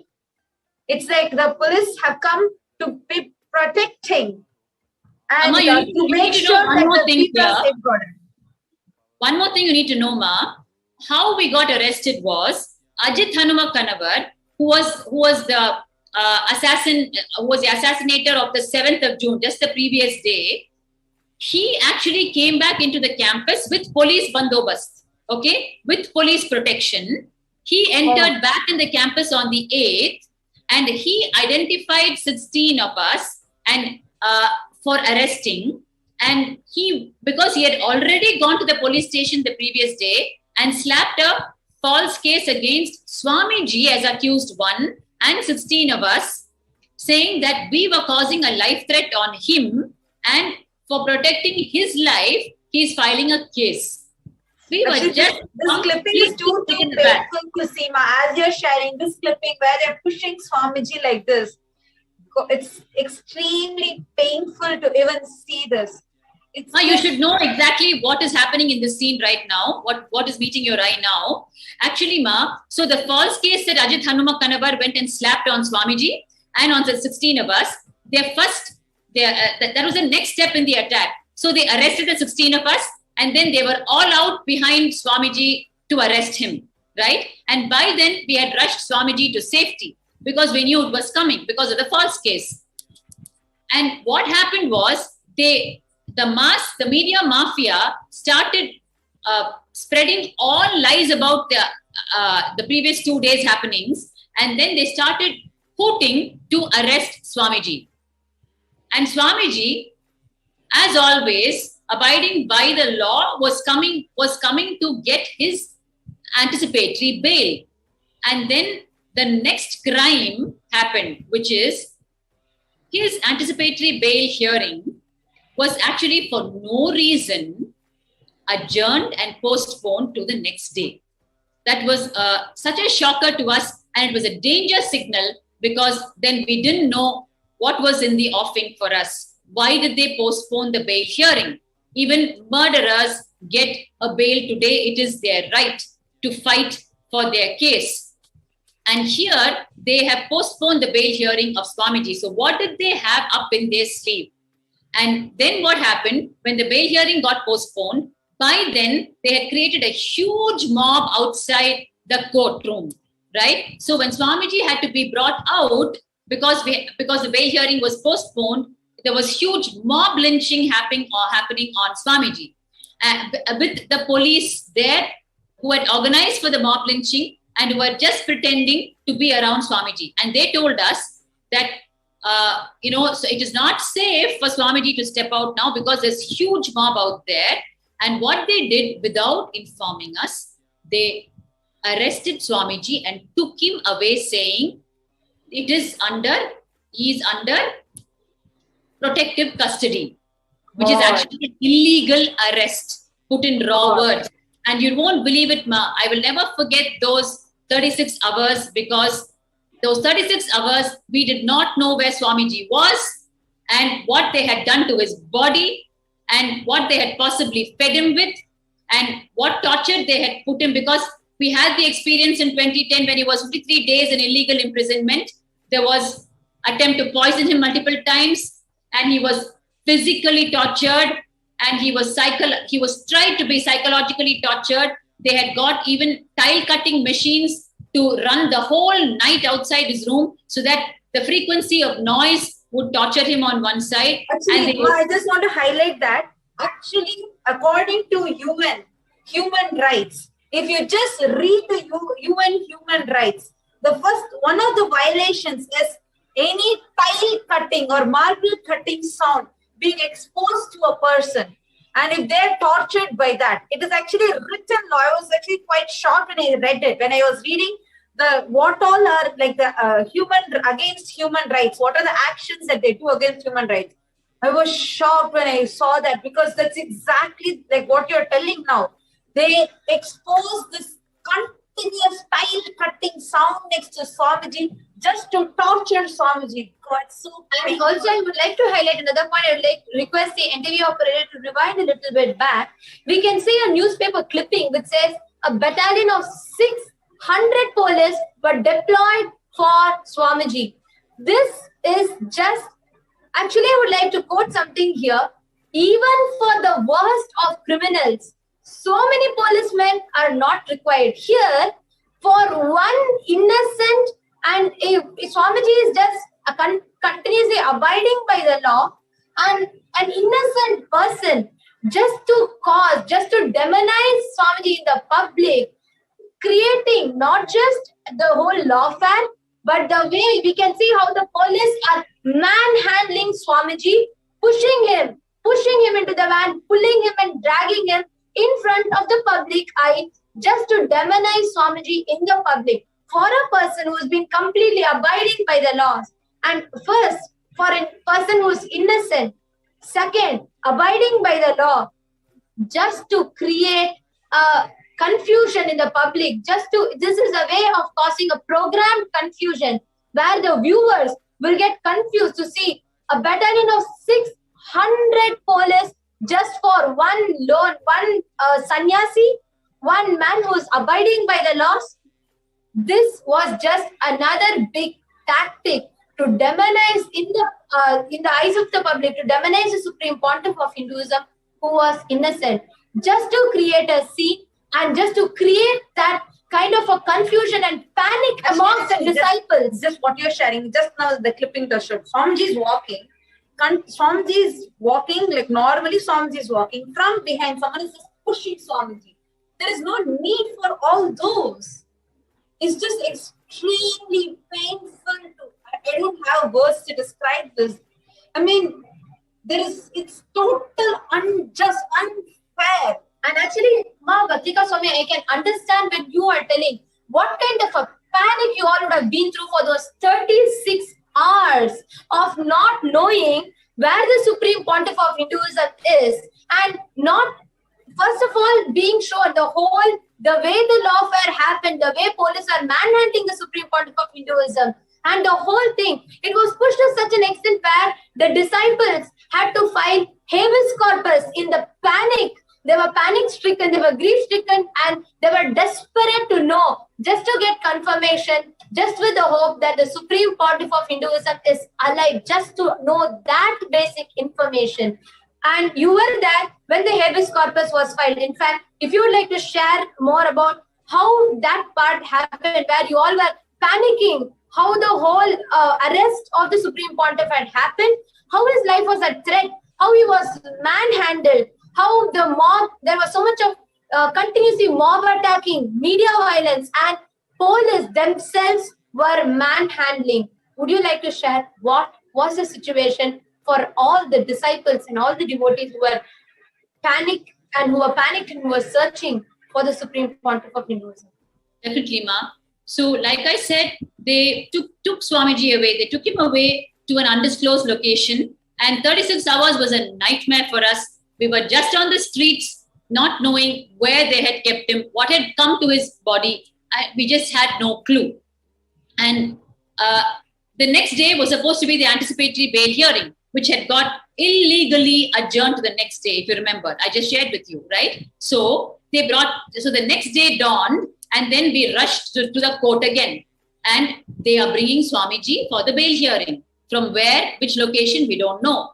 So here he is surrounded completely by them, and they've come for the bail hearing, and then the bail is granted, right? The moment the bail is granted, we are just eager to grab Swamiji and take him to safety. Then what happens? They tell us, again, there is a huge mob waiting outside. The place was just thronging, right? And they told us, we will take him and hand over Swamiji safely to you in the border so that you can take him and go, right? And it was not even a situation where we could say a yes or no, right? So we could not even get near Swamiji. We could just stand and watch. And this is information that we were getting from one or two police personnel who were just there in the fringe of it, right? So then what happened? They took him again into the van. So then we started following the van. And the van, instead of going in the direction that they had told us they're going to take him and leave him with us, it went in the opposite direction. And that just ran chills down our spine, right? The van started heading towards Ramnagar, towards the DC magistrate office. And we were wondering, why would they take him? He's been given the bail. He's supposed to be handed over. He's supposed to go back home, right? But they took him back to the DC magistrate's office. And the Adinavasis were actually trying to follow the van very closely. And then what happened was, once the van entered the DC magistrate's office, they locked the gates on the face of the car that was following. And therefore, our Adinavasis could not enter. They were stuck outside. They begged, pleaded to be allowed inside. And by then, the roads were thronging with people. The media mafia, their vehicles were parked for 1 kilometer stretch leading up to the DC magistrate's office. And we had no clue what was going to happen to him inside. And then I just want to reiterate what you're sharing. So what you're saying is, despite of getting the bail, which means legally, the police are supposed to give Swamiji back to us. Instead, they literally kidnapped Swamiji and took them to a different location altogether, which was followed by the media militant forces who are waiting to attack Swamiji. And you will not disclose what they were going to do to Swamiji. And the despite of all the devotees going and pleading along with the legal bail, means the court is ordered. Yes. So it's not even a question about justice or anything. Where are they even respecting the law here? That to a law-abiding citizen, Swamiji, first of all, they're just pushing. We can see in these video clips are extremely painful. So when Swamiji is walking, we can just clearly see from behind, they're just pushing. They're actually squeezing Swamiji's hand. Don't know whether they scratch Swamiji with their nails. No idea how much they would have pushed and tortured Swamiji. We can just see even in this clipping. And despite of the legal bail being there, this was what we got. This is something like unimaginable. The injustice, or I don't know what word to use, but understand, just for all of us, despite of this, just not even 1% of what Swamiji has gone through just for us. Oh Hindus, at least now let us all wake up. Understand, this is what is happening to Supreme Pontiff of Hinduism itself. Now, out of his utmost compassion, his tyaga, the sacrifice, he, despite of going through all these, has come down again. Today, again, we are going to be having the live Nithyananda Satsang directly by the Supreme Pontiff of Hindus, just for us. Let us all get ready to receive the avatar. Sit with your head, neck and spine in a straight line. Close your eyes. Breathe in and breathe out. Deeply and slowly. Out of the space of gratitude, where we realize the avatar has gone through so much, taken up everything on him, just for us. From this space of deep gratitude, let us all chant the Mahavakya. Om Nithyananda Paramashivoham. Om Nithyananda Paramashivoham. Om Nithyananda Paramashivoham. Continue to be in the deep meditative space of gratitude as we all prepare ourselves to receive the Supreme Pontiff of Hinduism, the direct audience with the avatar. Continue to sit straight as we all chant the Mahavakya. Om Nithyananda Paramashivoham. Om Nithyananda Paramashivoham.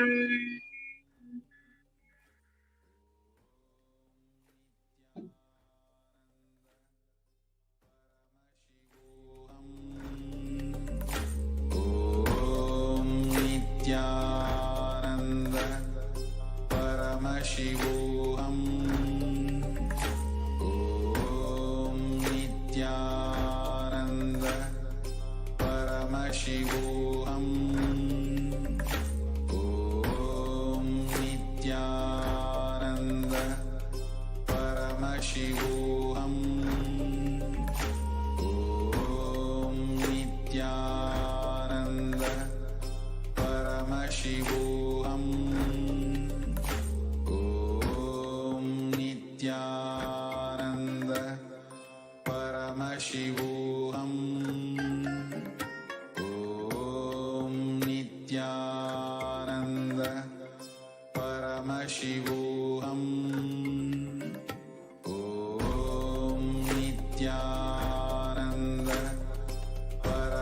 Paramashivoham.